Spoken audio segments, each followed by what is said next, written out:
practice. However, when a court gives suspended sentences, it's often given on condition. And this court has been very clear on the conditions given.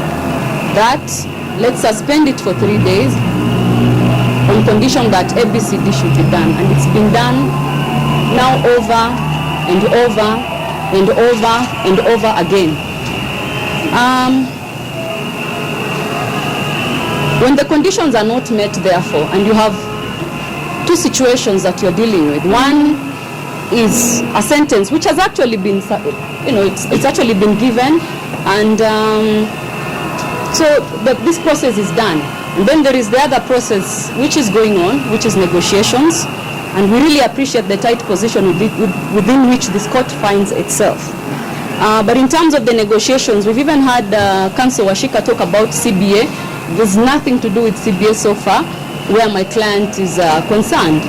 Although I'm informed that in terms of recognition agreements, there's progress, which we appreciate at this point. But we have to face the fact that we came to this court to stop and avert a strike action. Okay? You have not been given the opportunity even to interrogate the CBA to know what it is all about, or the recognition agreements.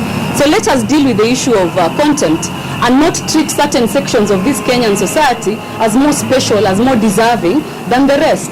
If my neighbor steals my ducks from my compound, I'm sure we will proceed with the process. And the Kenyans like any other. So in my view, I think the court also ought to pronounce itself on the issue of the sentence, one way or the other.